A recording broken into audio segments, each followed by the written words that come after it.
আমরা লীলার মধ্যে সেটা দেখেছি, তাই না?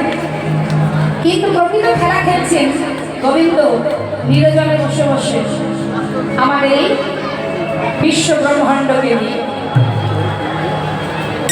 বিশ্ব ব্রহ্মাণ্ডকে নিয়ে যিনি খেলছেন নিরজনে বসে বসে, আমরা দেখছি কি বালক সেজে মাঠে বসে মাঠের মধ্যে গোবিন্দ খেলা করছে, কিন্তু এই খেলা তো শুধুমাত্র লীলা করবার জন্য।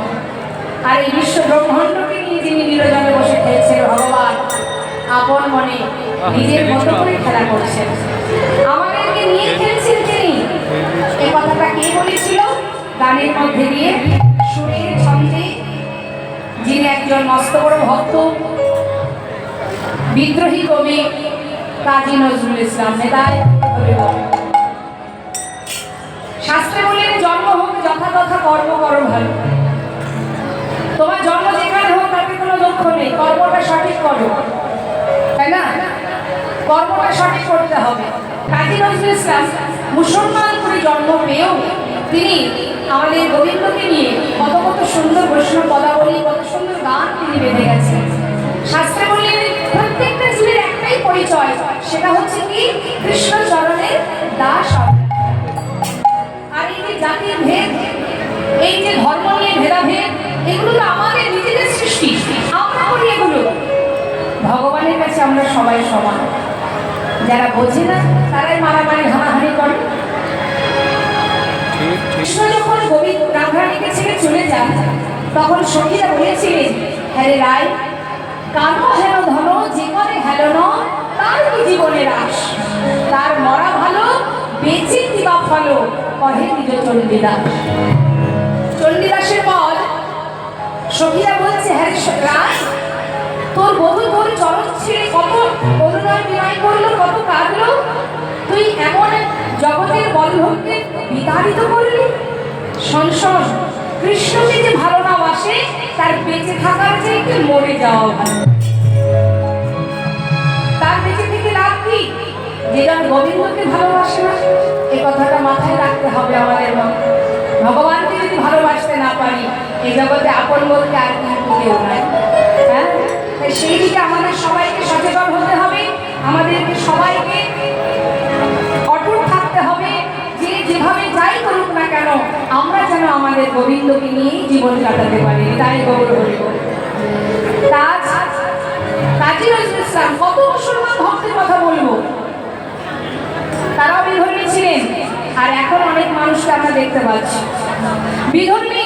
শুধুমাত্র কাজী নজরুল ইসলাম নয়, সম্রাট আকবর, ভাবুন একবার, সম্রাট আকবর তিনি একটা পদ লিখেছিলেন, মা জিও জিও মেরা মান চোরা গোরা, জয় হোক যে গৌর হরি আমার মনকে চুরি করেছে। আপ হিনাজ তাপ রস ভরা ওই চলো প্রভু তো যাই বলি হারি, সম্রাট আকবর তেরা প্রেম ভিখারি।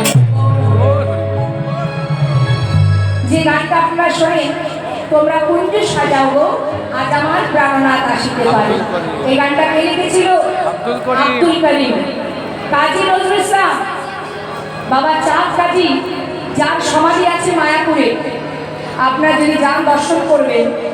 এই চাঁদ কাজী সাহেব, চাঁদ কাজী, যার সমাধিতে ভগবান একটি ফুলের গাছ রোপণ করে গিয়েছিলেন, যার নাম কাঠচাপা বৃক্ষ। যে বৃক্ষ থেকে প্রতি বছর 365 দিন ফুলের তো একটা সিজন আনসিজন থাকে বাবা, কিন্তু ওই বৃক্ষে সারা বছরই ফুল পড়ে ওই সমাধিতে, ভগবানের আশীর্বাদ। তাই এরা বিধর্মী হয়েও ভগবানকে ভালোবেসে গেছে। আর এখন বর্তমান আমরা বোকার মতো যা খুশি তাই করে যাচ্ছি। তাই নিজেদের পথ যেন কখনো বদলে না যায়, এটা মাথায় রাখবেন, শক্ত হয়ে থাকতে হবে। কারণ সবাই আমরা এক হয়ে থাকবো, তবেই তো আমরা আমাদের গোবিন্দের ভক্ত হতে পারবো। জয় রাধে। তাই কাজী নজরুল ইসলামের সেই গানটি আমি একটু গাইব, মন দিয়ে শোনো। কি বলছে মা? খেলিছ খেলিছ এ বিষয়ে বিরাট সুষম আনমনে খেলিছ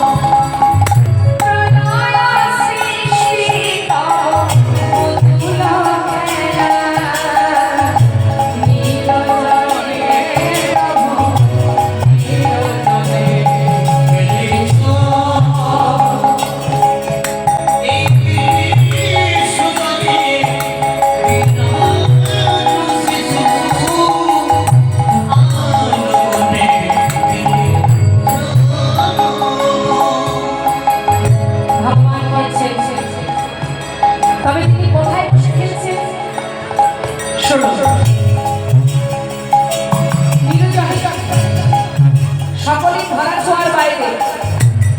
আপনি কোনোদিন তাকে নাগালে পাবেন না। কোথায় বসে খেলছেন বললেন শূন্যে মহা আকাশে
ভগবান খেলছি মা।